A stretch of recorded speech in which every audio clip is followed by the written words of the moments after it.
Muchas gracias, querida Diana, y muchas gracias a todos los que estén por aquí. Gracias, por supuesto, a Ormco, a Cabo y ahora mismo a Spark, que estamos muy emocionados de este nuevo sistema que estamos utilizando y que va muy de la mano con los sistemas de diagnóstico tridimensional.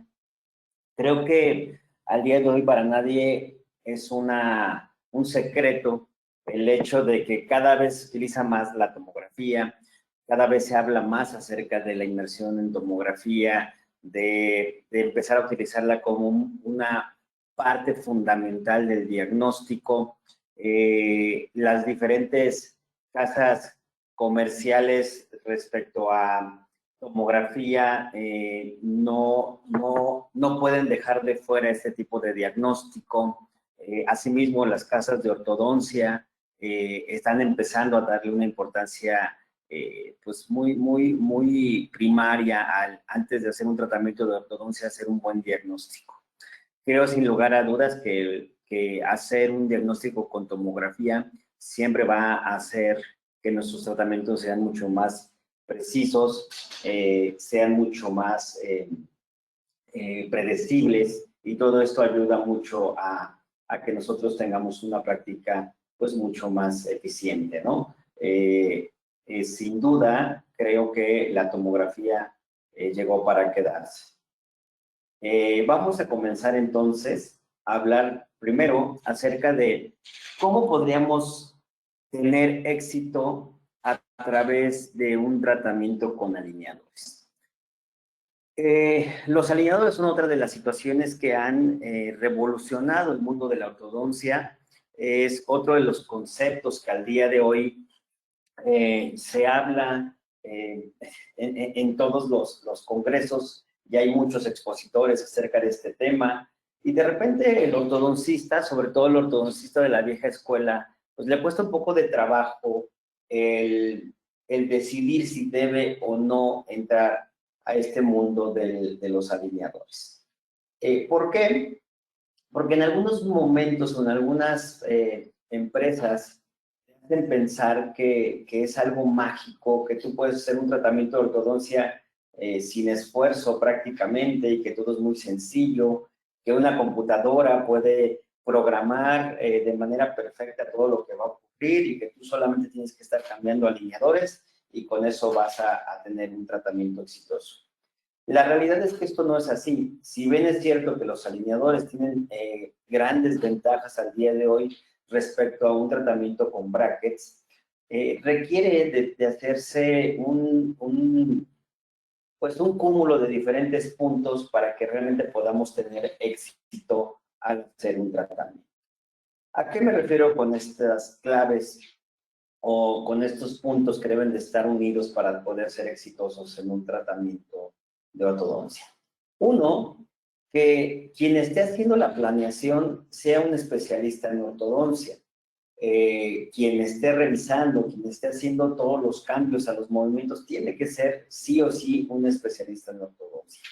Estas ideas o estas empresas que se dedican a mandarle al paciente un kit para que se tomen las impresiones, o a solicitarle solamente un escaneo sin pedir estudios y mandarle después los alineadores a casa, pues la verdad es que no funcionan, ¿no? Tal vez para un caso extremadamente sencillo, bueno, puedes alinear un poquito algunos dientes, pero pensar que sin ser ortodoncista y conocer la biología esquelética, sin conocer la biomecánica del movimiento dental, sin tener en cuenta los límites de movimiento fisiológico, vas a poder llegar a un resultado exitoso, pues eso es ilógico, no puede suceder. Requiere ser un especialista en ortodoncia el que decida si sí o no es posible lo que un software nos está enviando como propuesta. Entonces, parte uno para ser exitoso es: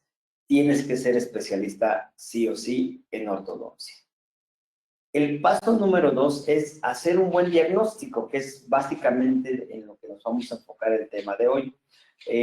Hacer un buen diagnóstico al día de hoy incluye utilizar sistemas tridimensionales. no solamente una radiografía lateral y una panorámica.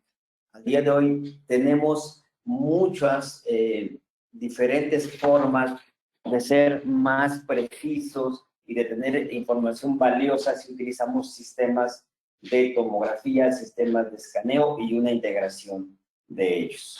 Es bien importante tener dentro de un software la posibilidad de incluir este tipo de sistemas al momento de hacer una evaluación. ¿Qué otro punto sería el importante? El precisamente tener un programa digital que sea un programa robusto, que sea estable, que sea predecible, que te permita manipular las estructuras, pero dándote límites de manipulación, que te permita cambiar los diferentes puntos a través de los cuales quieres hacer movimientos de traslación o rotación, es decir, un programa que permita que los conocimientos que tú tienes ya como ortodoncista, que el diagnóstico que hiciste previo antes de subir el caso a esta plataforma, tengan un sentido al momento que tú estás realizando los movimientos en la plataforma. Y el último punto, y sumamente importante con alineadores, es que tienes que tener un paciente que coopere, un paciente cooperador. Un paciente que entienda que él es una parte muy importante del proceso.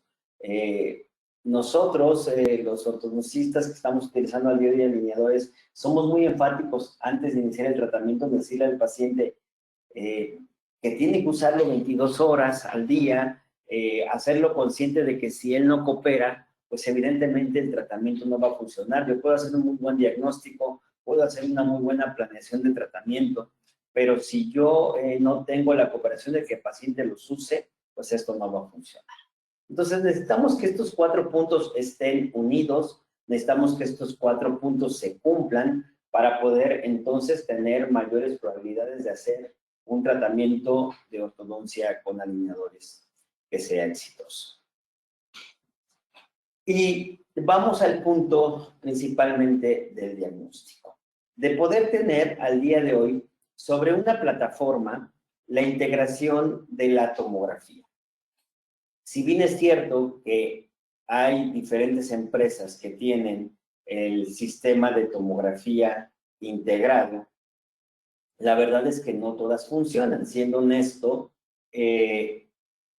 nosotros como doctores tenemos que primero resolver y conocer cómo funcionan estos equipos y en qué parte de una tomografía realmente podemos diagnosticar.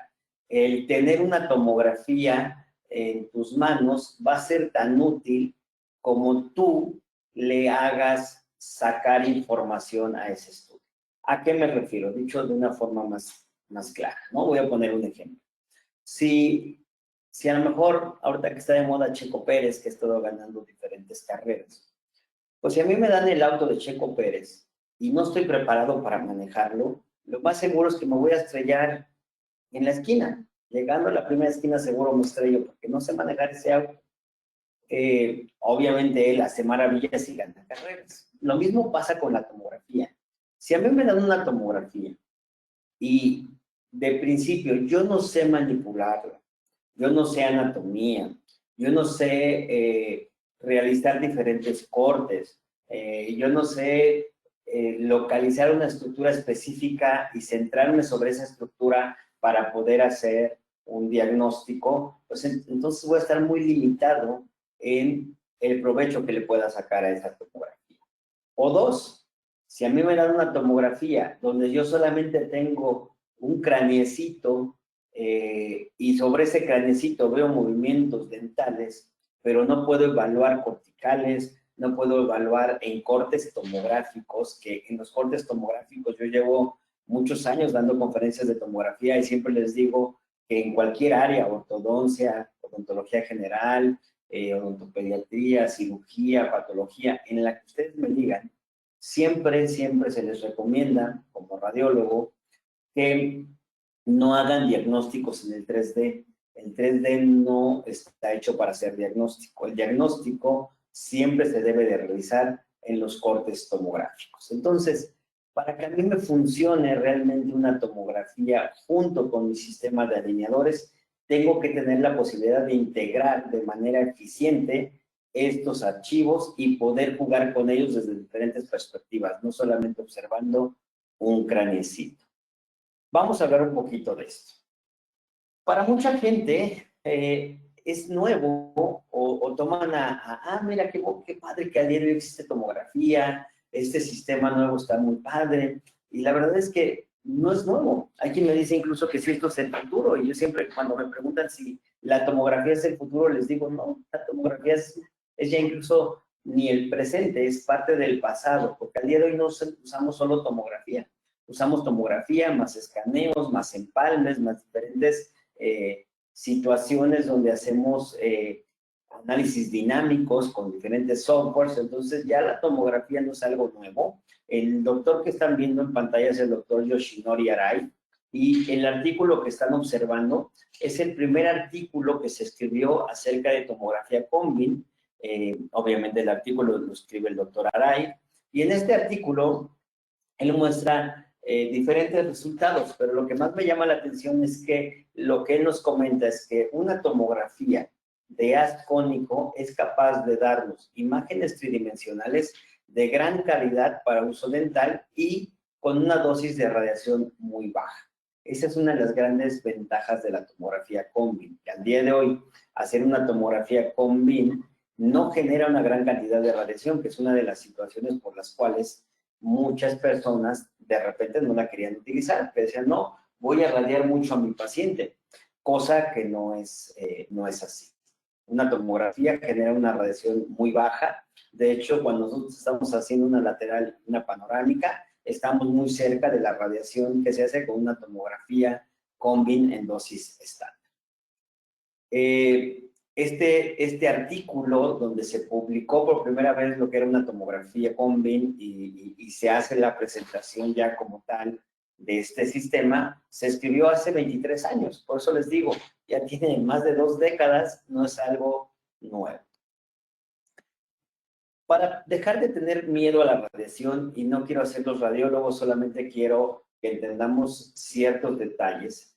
Nosotros, en cuanto a la radiación como ortodoncistas, lo que debemos de saber es que la radiación que emiten los equipos de tomografía se emiten en microsieverts. Normalmente la radiación se mide en una escala que se llama SB, como están viendo en la pantalla, se llama sievert, y se llama sievert porque este señor Rolf Sievert,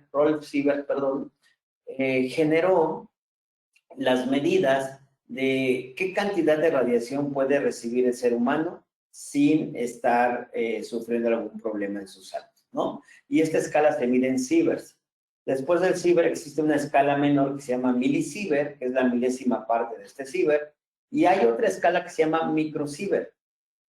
Nuestros equipos de tomografía trabajan en esta escala, en microsieverts. Un microsievert es la millonésima parte de un sievert. Es decir, en español, para que nos entendamos mejor, es cuando yo estoy haciendo una tomografía, estoy emitiendo microsieverts, ¿ok? Básicamente, cuando estoy haciendo una tomografía de haz cónico, yo puedo hacerla en 3 diferentes formas basadas en radiación, que sería una tomografía en dosis baja, una radiografía en dosis estándar o una en dosis alta. Lo que generalmente pedimos cuando mandamos hacer un estudio a algún centro radiológico es una tomografía. Generalmente no decimos en qué dosis y por lo tanto el centro radiológico nos la manda en dosis estándar, que sería la media. Y esa dosis estándar equivale, como les decía hace un momento, a lo mejor a 2 o 3 radiografías que hacemos regularmente, como puede ser la lateral, la PA y la panorámica, ¿no? Incluso se han hecho estudios donde una serie radiográfica periapical equivale casi al doble de radiación que hacer una tomografía Combin y nos da menos información. Por lo tanto, prácticamente lo que les quiero decir es la radiación, la verdad es que al día de hoy no es algo que me deba de preocupar. Sí, debo de saber que existen diferentes protocolos y como les decía, estos protocolos serían los que están observando. Hay una imagen que dice resolución estándar, que es la que hacemos regularmente. Cuando yo estoy haciendo una tomografía en dosis estándar, estoy generándole al paciente 51 microsieverts. Cuando lo estoy haciendo en dosis baja, la radiación es menor y la estoy haciendo en 13 microsieverts. Y cuando hago dosis alta, estoy haciendo 128 microsieverts. Es decir, yo puedo jugar con esta información. ¿Cuál les recomiendo? Como ortodoncistas, que siempre tomemos la dosis estándar. Me va a dar una buena calidad de imagen con una radiación baja.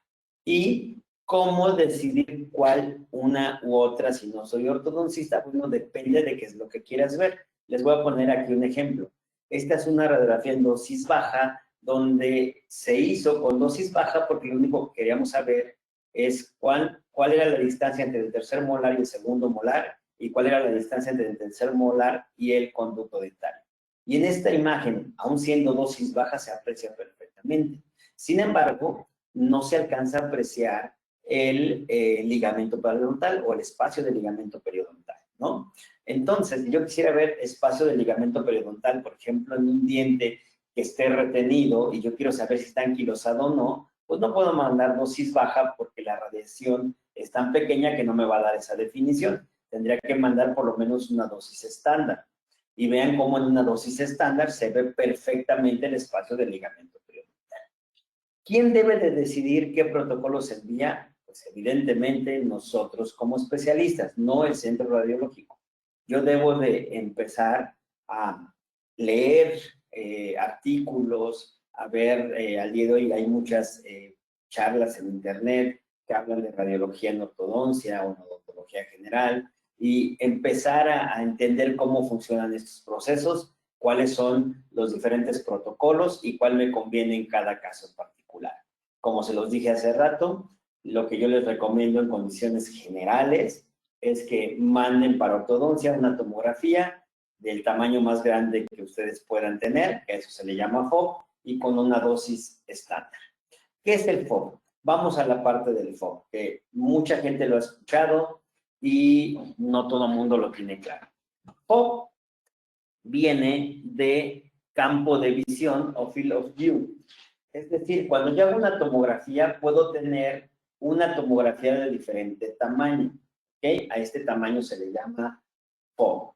Generalmente me van a dar dos medidas. Una medida va a corresponder al alto y la otra va a corresponder al diámetro del cono. Por eso es que si ven la imagen con la letra B, en amarillito es un FOB de 5 por 5. 5 centímetros de alto por 5 de diámetro. El siguiente tamaño es 8 por 6, que es como azulito, moradito, donde hay 8 de alto, perdón, por 6 de diámetro, ¿no? Y lo mismo 12 por 8 y 15 por 15, que en este caso sería la toma más grande en esta imagen. Obviamente hay tomas mucho más grandes, ¿no? ¿Cómo se genera este cono o cómo puedo cambiarlo de posición? Bueno, para esto, cuando nosotros hacemos una tomografía, tal vez también en este video, el equipo gira alrededor del paciente. Una vez que va girando, puede variar ese FOB y hacerlo de diferentes tamaños según la necesidad del doctor. Por ejemplo, si yo soy endodoncista, lo más seguro es que voy a mandar a hacer tomografías en un FOB pequeño de 5 por 5, porque no quiero ver todo el cráneo, quiero ver solamente el diente donde voy a hacer la endodoncia. Si soy periodoncista, a lo mejor voy a poder mandar una tomografía de 8 por 8 que me permita ver solamente la arcada superior y la arcada inferior, porque tal vez no necesito ver nada a la altura de las articulaciones o a la altura del, no sé, del seno frontal, porque estoy haciendo una evaluación para parodoncia, ¿no? Ahí depende mucho de para qué la quiero, qué tamaño de FOB voy a utilizar.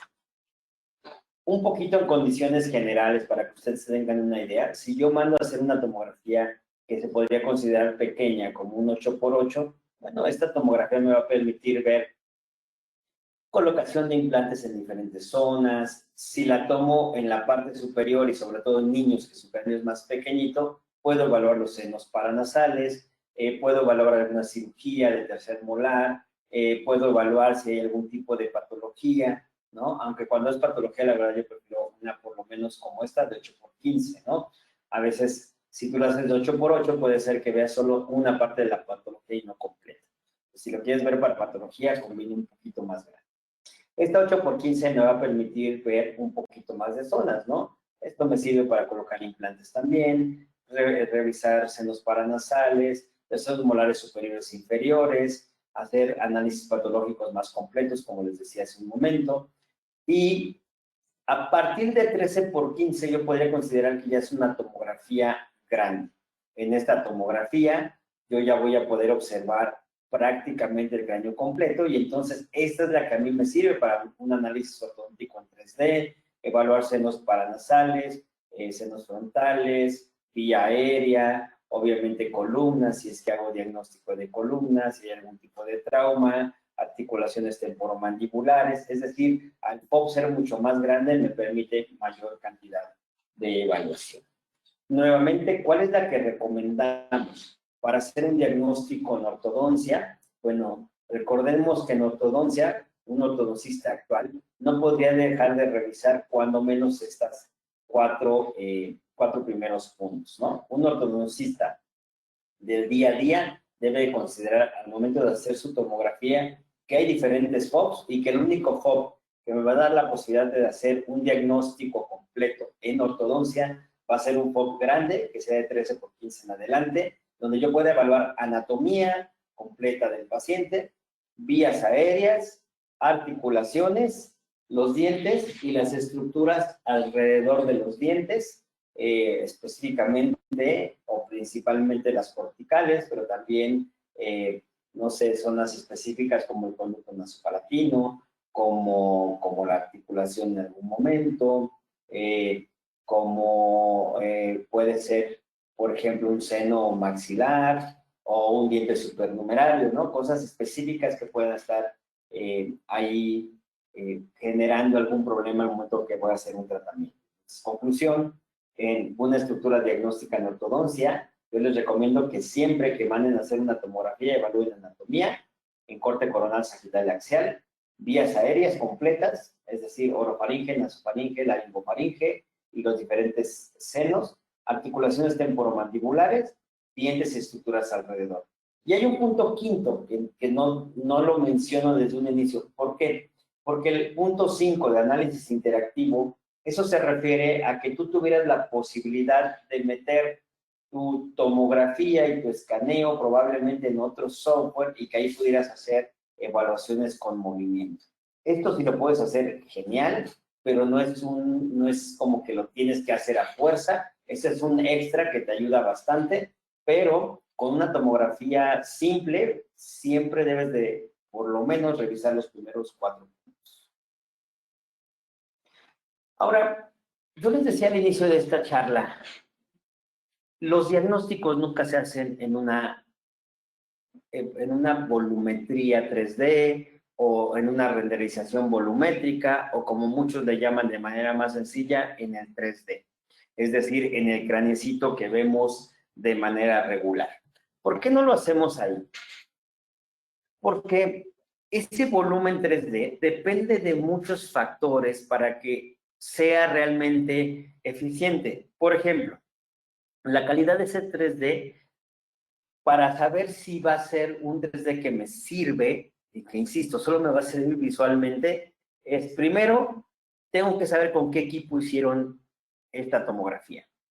Si el equipo es de baja calidad o es de muy buena calidad, la diferencia en el 3D va a ser muchísima. Seguramente muchos de ustedes han visto diferentes tomografías o cuando vamos a un congreso, muchas veces están diferentes marcas que te dicen, ah, mira, yo tengo este tomógrafo y es muy bueno por esto. Y tú empiezas a ver los craneecitos, las imágenes que te muestran y unas son mejores que otras. ¿Por qué? Porque la calidad del equipo depende mucho de qué tan bonita va a ser y tan eficiente va a ser la calidad de la toma, ¿no?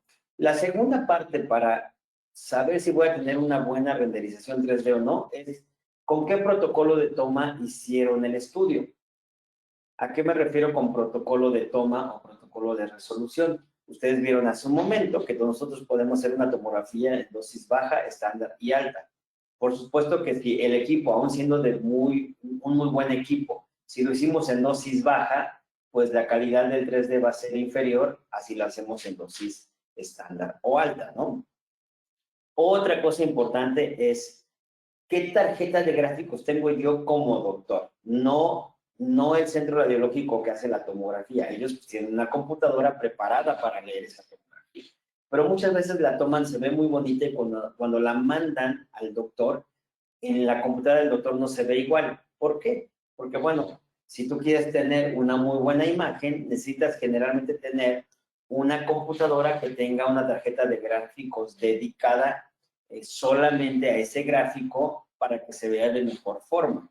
Entonces, esto muchas veces hace que los doctores se sientan un poco frustrados porque hay veces que incluso hay tomografías que ni siquiera pueden abrir porque es de demasiada calidad la imagen de la tomografía y la computadora no está preparada para ello, ¿no? Otro punto importante, ¿cuánta experiencia tengo yo como doctor en el manejo de la imagen? ¿Qué tanto sé manejar densidades? ¿Qué tanto sé variar sobre un 3D para poner mayor o menor densidad? Eso tiene mucho que ver en cómo se va a ver la imagen.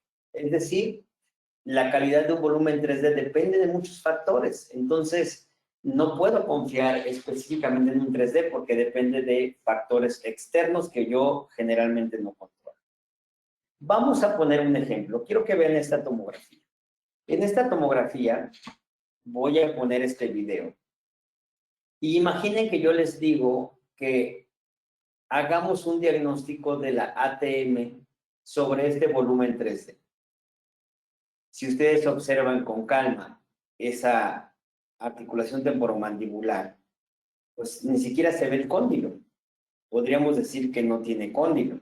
Si evalúo el lado contrario, el lado izquierdo, pongan atención nuevamente en el cóndilo, pues tampoco existe.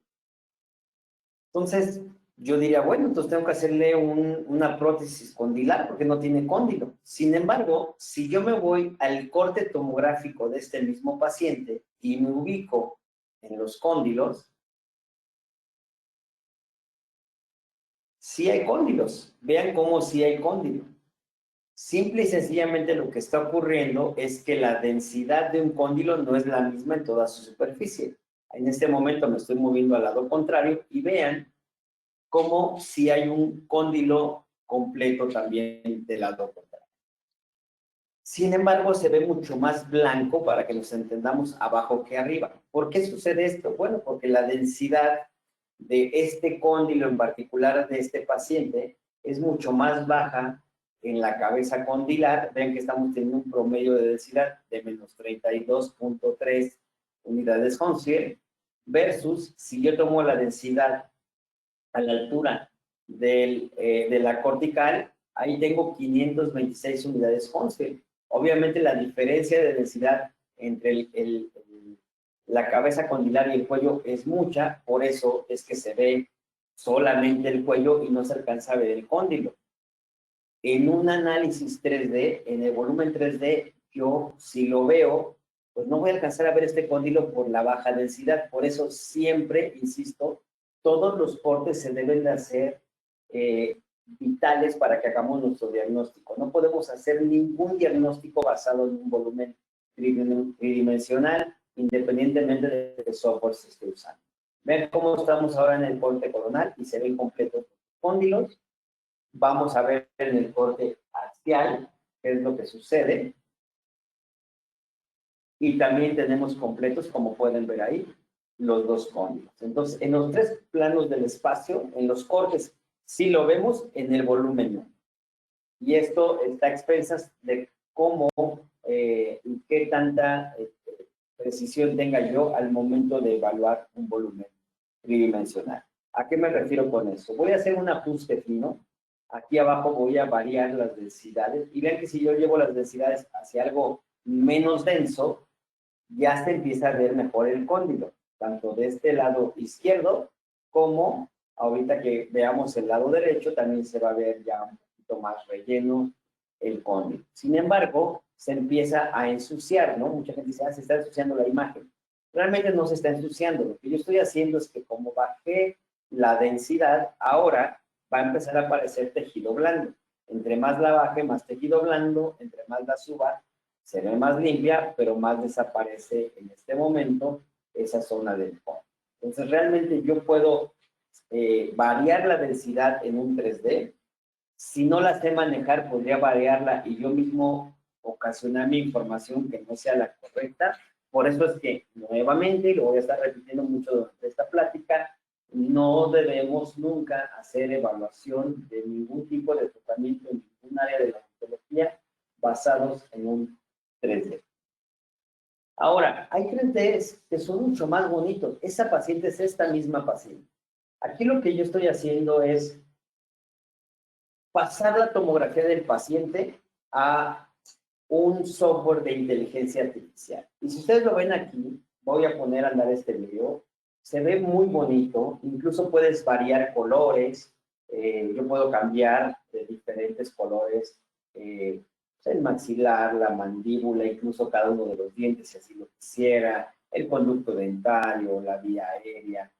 Y vean cómo este software es tan bonito visualmente, que incluso aquí sí se ven completos los cóndilos. Si yo me enfoco en esa parte, los veo completos. Pero vean lo que está sucediendo aquí. Yo me estoy acercando a los dientes por algo en particular. Lo que quiero que vean es, entre los dientes hay unos pequeños espacios, unos pequeños diastemas que estoy señalando con el cursor, ¿no? O sea, no están completamente juntos los dientes, pareciera que hay diastemas entre las diferentes estructuras. Sobre todo este diastema tan grande, el canino y el premolar, y los dos primero premolar y segundo premolar inferior, ¿no? Pareciera ser que hay diastemas. Entonces, ¿se ve bonita? Sí se ve muy bonita, pero ya que hay esos diastemas, me empieza a llamar la atención. Se los estoy comentando por algo en particular. Lo que quiero que vean es que ahora mismo yo voy a eliminar maxilar, voy a eliminar cráneo, para quedarme solamente con esta parte donde puedo observar por separado mi mandíbula. Y lo veo así y digo, wow, qué bonito. La verdad es que no puedo negarles que visualmente está padrísima esta virtualización 3D. Sin embargo, es eso, es una virtualización hecha mediante inteligencia artificial, que si bien es cierto, es más bonita desde una perspectiva nuevamente solo visual, no me representa la anatomía real de mi paciente. Generalmente hace algunas adecuaciones. ¿A qué me refiero con adecuaciones? Vean la imagen del lado izquierdo, es la tomografía del paciente y vean la forma de los dientes del paciente, vean los centrales. Son unos dientes que son más anchos abajo que arriba. Sin embargo, si ven el software de inteligencia artificial, los dientes se ven mucho más redondeados. Y si les pongo estas imágenes de lado, vean cómo entre el canino superior izquierdo y el premolar hay un punto de contacto, se están tocando. Sin embargo, cuando yo lo veo en la renderización hecha por una inteligencia artificial, me dejó diastemas. ¿Qué es lo que estoy tratando de decirles?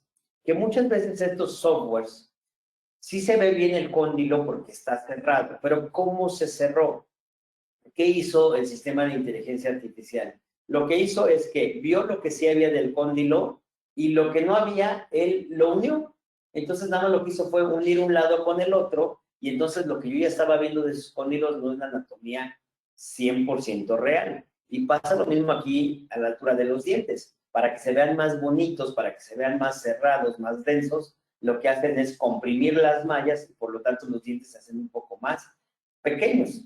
Conclusión, no puedo evaluar ningún diagnóstico en un 3D, por muy bonito que se vea, sobre todo si está hecho con inteligencia artificial, tiende a colocar malla donde no existe, esto desde el punto de vista digital, desde un punto de vista dental, muchas veces tiende a colocar hueso donde realmente no lo hay. ¿Ok? Entonces, esto es bien importante. Antes de yo pasar a hacer un diagnóstico de un paciente con tomografía para el tratamiento con alineadores, debo de entender todos estos conceptos. Saber que una tomografía va a ser tan precisa como yo la revise en los cortes, no en el 3D, y que la renderización que yo observo en un 3D está sujeta a qué tanto varío o no yo la densidad y puedo ocasionarme ahí problemas graves. Vamos a ver un par de pacientes donde les quiero ejemplificar la importancia de tener los cortes. Aquí tenemos esta paciente que llega al consultorio ya con brackets, le hicieron extracciones y es bien complicado estos pacientes cuando llegan así. ¿Por qué? Porque ya fueron a un lugar, no se sienten a gusto, aunque tú no les hayas hecho nada, ya vienen pues un poco con dudas, con desconfianza acerca del tratamiento, porque no están obteniendo lo que quieren. Entonces, un paciente de estos es bien importante explicarle perfectamente qué es lo que está sucediendo. Nosotros decidimos platicar con la paciente y con la mamá de la paciente y proponerle un tratamiento de ortodoncia con alineadores. Por lo tanto, eliminamos los brackets, limpiamos, mandamos a hacer nuestros alineadores, ¿no? Pero antes de eso, sobre la tomografía, sobre los cortes de la tomografía, hicimos medidas angulares. Eso es lo que yo hacía inicialmente, ¿no? ¿Qué pasa si yo no tengo un software, como en este caso el Approver de Spark, que es un software que me permite meter mi tomografía y planear sobre, bueno, si no estoy trabajando con Spark, pues lo que podría hacer a lo mejor es tomar medidas por fuera, como lo estoy haciendo aquí. Ver la inclinación de sus dientes. El incisivo central superior tiene el ápice más cercano hacia la cortical vestibular. Me encantaría darle una mejor posición dentro de sus bases óseas. Y el incisivo inferior está súper retroclinado. Hicieron extracciones y retroclinaron los dientes de más. Entonces, prácticamente no tengo cortical en la parte vestibular y también en la parte lingual se ve muy comprometida la cortical de ese incisivo inferior, ¿no? Y aquí yo puedo tomar algunas medidas para después tratar de llevarlas al sistema. Aquí tenemos un poquito de avance en el tratamiento. Vean cómo ya se está centrando la línea media. Aquí todavía no se alcanza a ver muy bien, pero estamos mejorando el torque. Creo que lo vamos a ver mejor más adelante en una imagen del resalte. Se está ampliando un poquito más su arcada para que tenga un poco mejor de corredores bucales. Vean esta imagen donde les comentaba, la imagen de la izquierda es como estaba al inicio, vean cómo ya se empezó a recuperar el torque, tanto en dientes superiores como inferiores, para poder centrar mejor estos dientes en sus corticales, ¿no? A mí me encanta estar haciendo estudios, una vez que ya entendimos la parte de que una tomografía no genera tanta radiación, pues tampoco nos cuesta tanto trabajo el decir voy a hacer 2, 3 tomografías durante el tratamiento para ir evaluando si realmente lo que yo planeé es lo que está sucediendo. Y vean cómo ya esos dientes están mejor centrados sobre la cortical superior, hemos mejorado la inclinación. Vamos a ver cómo planeamos esto en el Approver. La ventaja de tener mi Approver es que yo aquí puedo empezar a revisar los movimientos primero dentales, ver si me gustan. Obviamente aquí estoy viendo solamente dientes y raíces en el aire, por eso, bueno, voy a poner aquí mi 3D para visualmente ver qué tanto esto va a tener un efecto en los labios del paciente. Y pues nuevamente, visualmente está bonito, está padre poder tener aquí tu 3D, pero lo realmente importante es esto, ver los cortes, cómo está esa raíz al inicio y qué es lo que yo estoy planeando. Voy a tener tantito aquí el video. Vean cómo de la posición inicial yo estoy planeando no mover tanto el borde incisal, pero sí centrar la raíz dentro de sus dos corticales. Por eso es que cuando vieron la imagen se veía mejor centrado, porque eso es lo que estamos planeando y es lo que estamos consiguiendo, ¿no? Esto lo puedo ver desde ver solamente la silueta como lo estamos viendo aquí. Puedo incluso, si yo así lo deseo, poner también el 3D para observarlo visualmente, pero insisto, lo más importante es poder ver este corte tomográfico. Si no tienes el corte tomográfico, la verdad es que lo que estás viendo pues no es 100% real si solamente tienes un volumen tridimensional. Vean lo que está ocurriendo en la parte inferior. En la parte inferior sucede algo muy similar. teníamos un diente muy retroclinado, estamos mejorando la inclinación y vean cómo ya se empieza a observar una cortical importante por vestibular y ya se empieza a observar que el diente está mucho mejor centrado en su base ósea apical, ¿no? Para poder hacer este tipo de tratamiento, de diagnóstico, sí es necesario siempre tener un corte tomográfico. Vamos a ver otro ejemplo de diagnóstico donde estamos utilizando las herramientas de el Approver. Y solo recordarles, el hecho de que tengamos las herramientas o el hecho de que al día de hoy tengamos tomografía y sistemas o softwares de digitalización tan potentes como Approver no significa que por eso vamos a hacer bien las cosas. No es necesario solamente tener los medios, también es necesario saberlos usar, ¿no? Por eso es que quiero mostrarles este caso. Seguramente va a dejarnos bastante enseñanza por lo siguiente. Durante mucho tiempo estuvimos acostumbrados a que si hacíamos una planeación para alineadores veíamos solamente coronas. Bueno, si yo solamente veo coronas y veo este movimiento donde el diente 17 se está mesializando completamente hasta llegar a tener contacto con el diente 15, pues si yo lo veo así simplemente diría, bueno, sí es posible, si llegó no hay ningún problema, ¿no? Sin embargo, sería mejor observarlo con los movimientos teniendo raíces. Yo sé que al día de hoy muchos dicen, no, si tenemos raíces es mucho más sencillo el poder observar el movimiento que se está dando. De hecho, aquí lo que estamos haciendo, yo estoy comparando tener raíces contra no tener raíces porque con eso podemos tener un poquito más de información visual acerca si este movimiento radicular también va a ser o no posible. Voy a regresar un segundito este video de la raíz porque otra cosa que hicimos aquí y que me gustaría mostrarles es, vean cómo está el diente en una posición. Cuando estamos llevando nosotros un diente de atrás hacia adelante, estamos viendo una zona más estrecha. Por lo tanto, yo tendré que considerarlo y primero darle un torque a mi raíz. Vean que lo que primero que va a ocurrir antes de que empiece a mesializar el diente es que va a tener un torque de las raíces hacia palatino. ¿Lo ven ahí? Estoy jugando un poquito con este torque solo para que lo vean. Antes de mesializarse, le doy un torque a las raíces hacia adentro para que vayan por dentro del hueso. Y una vez que ya están prácticamente llegando al lugar final, estamos recuperando ese torque.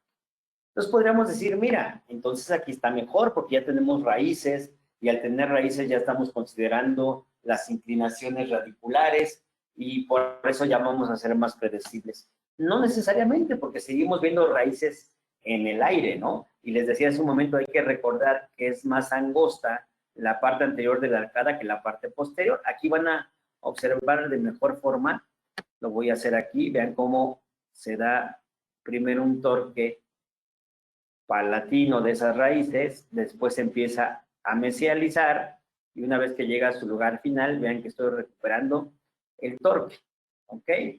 Bueno, podría decir, aquí me veo, siento que ya soy un poquito más predecible porque estoy haciendo y estoy considerando la anatomía del maxilar superior antes de realizar mis movimientos, entonces seguramente con esto sí lo voy a poder lograr. Pero algo que tal vez en este momento podríamos estar olvidando es las estructuras que hay alrededor y que yo no puedo evaluar esto solamente viendo coronas ni incluso viendo coronas y raíces. A veces te dicen, oiga doctor, ¿y las raíces deben de ser reales?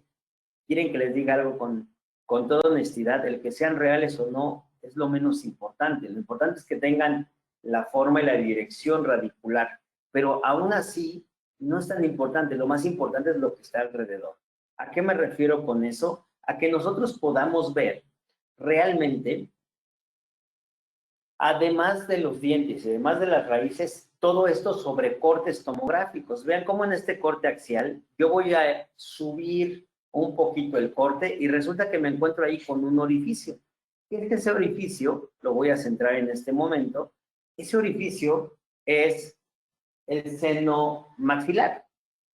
¿Qué pasa si yo vuelvo a pensar en hacer la mesialización completa que estaba planeando en mi programa.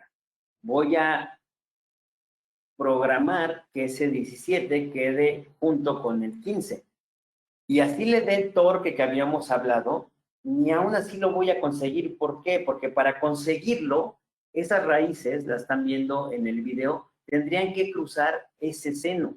Y las raíces no van a cruzar el seno, porque el seno tiene alrededor una cortical. Entonces, todo lo que estaba planeando hace un momento no es posible porque yo tengo aquí esta limitante anatómica. Y esa limitante anatómica solamente la puedo ver si tengo cortes tomográficos. ¿Ok? Vamos a ver otra paciente donde llega con sus radiografías, está ya por terminar un tratamiento de ortodoncia, algo no le está encantando. No voy a ir un poquito rápido por el tiempo, pero vean cómo en la parte inferior se ve un abultamiento por lingual de los incisivos inferiores. Si yo tomo una tomografía y unos cortes, vean cómo esos dientes, sobre todo el diente 31, la raíz está completamente salida hacia lingual, ¿no? Pues yo tengo que considerar eso en mi tratamiento. Nuevamente, no puedo jugar solamente con tener coronas moviéndose, porque esta información de las coronas moviéndose no me está dando información acerca de ese movimiento radicular, de si va a ser el que yo requiero, ¿no? Ahora, sí tengo al día de hoy sistemas que me permiten colocar la encía, observarlo por diferentes lados. Vean cómo aquí, viéndolo de oclusal, la arcada inferior se ve el abultamiento. Y entonces aquí tenemos coronas, pero también podemos tener encía y podemos tener raíz. Pero nuevamente, esas raíces, si yo solamente las muevo en el aire, no sé si estoy en el lugar adecuado. Por supuesto, le puedo poner el 3D, como están viendo aquí, que yo estoy colocándole un 3D. ¿Por qué salen ahí unos brackets? Porque el 3D se hizo con la paciente cuando llegó de diagnóstico y te había puesto brackets, ¿no? Yo puedo variar, vean la densidad de mi 3D, pero esto como solamente es visual, la verdad es lo menos importante. Lo importante está aquí, que cuando yo planee el movimiento de mis dientes, pueda tener los cortes. Y vean cómo, si yo veo ese diente, ese 31, con mi corte y hago la planeación del movimiento, yo lo que estoy tratando de hacer, lo que estoy visualizando aquí es cuántos grados le debo dar de torque negativo a esa corona y positivo a la raíz para que ese diente quede mejor centrado en su cortical. Nuevamente, esto solamente es posible si yo lo hago sobre los cortes. Incluso puedo jugar con el corte axial, subirlo, bajarlo para ver qué tanto hueso hay alrededor de mis dientes y de mis raíces y evaluar si este movimiento que vamos a hacer de torque coronal negativo y radicular positivo es el suficiente para, al término del tratamiento, dejar bien ubicadas esas raíces sobre sus bases óseas. Vean que aquí vamos a empezar a observar el movimiento de esas raíces y bueno, yo aquí puedo observar que cuando dé ese torque, las raíces realmente me estén quedando sobre una cortical, tanto por vestibular como por lingual. Vamos a ver este último caso. Vean un paciente que si lo vemos así, pues es un paciente con mucho apiñamiento, con una sobremordida muy importante, pero su sonrisa, en cuanto al arco de sonrisa, no se ve mal. Entonces, esa sobremordida yo tengo que decidir si intruyo arriba, intruyo abajo, intruyo los dos, y en este caso, la decisión es intruir solamente abajo, porque arriba se ve una buena curva de la sonrisa, y hacer un poco de expansión para dar una mejor forma de arcada en superior. Decidimos hacerlo sin extracciones. Este es el punto en el que estamos. Ya solo nos falta hacer un pequeño refinamiento para terminar de acomodar el diente 32, que se quedó un poquito atrás, porque obviamente era un diente que era el que estaba más atrás. Les voy a mostrar. Vean cómo es el diente que está más lingualizado, ese 32. Y entonces, cuando llegamos prácticamente a la finalización de los alineadores, todavía le falta un poquito a ese diente. Entonces, lo que vamos a hacer es hacer un pequeño refinamiento para mejorar, ¿no? Pero vean el cambio en la sonrisa, se ve bastante bien. Algo que preocupaba era el perfil. Van a decir, ok, ¿hizo extracciones o no hizo extracciones? No, pues no hice extracciones. Ah, entonces si no hizo extracciones, seguramente el perfil lo dejó protrusivo. Este es el perfil inicial.